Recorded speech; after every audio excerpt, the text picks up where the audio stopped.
Hi friends, అందరికీ నమస్తే అండి. ఈరోజు నేను పచ్చిరొయ్యలతో బిర్యానీ చేస్తున్నాను. పచ్చిరొయ్యల బిర్యానీ మరింత టేస్టీగా రావడానికి ఈ ఒక్క చిన్న చిట్కాని పాటించండి.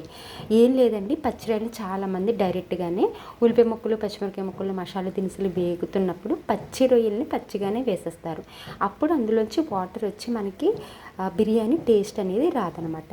మీరు ఏం చేస్తారంటే ఫస్ట్ పచ్చిరొయ్యల్ని ఒక గిన్నెలోకి తీసుకొని ఉప్పు, కారం, పసుపు, కొద్దిగా అల్లం వెల్లుల్లి పేస్ట్, ఇవన్నీ కొంచెం ఆయిల్ వేసుకొని వేయించుకొని అప్పుడు తాలింపులో వేసుకోవాలి. బిర్యానీ తాలింపు తెలుసు కదండి, గిన్నె పెట్టుకుంటాము, ఆయిల్ అది వేసేసుకొని నెయ్యి అది వేసుకొని బిర్యానీ సామాన్లు వేస్తాము. తర్వాత ఉల్లిపాయలు, పచ్చిమిర్చి వేస్తాము. వేగిన తర్వాత కొద్దిగా సాల్ట్ అది వేసేసి ఈ పచ్చిరొయ్యల్ని వేసి అప్పుడు వేపాలన్నమాట. ఇంకొకటి తెలుసండి, జాజికాయ ఉంటుంది కదా, దాన్ని కూడా చిన్న ముక్కని తీసుకొని దంచి వేస్తే కూడా ఈ పచ్చిరొయ్యల బిర్యానీ అయినా, చికెన్ బిర్యానీ అయినా, వెజిటేబుల్ బిర్యానీ అయినా సరే మంచి అరోమా అనేది వస్తుందన్నమాట. చాలా బాగుంటుంది. ఈసారి మీరు అలా ట్రై చేయండి.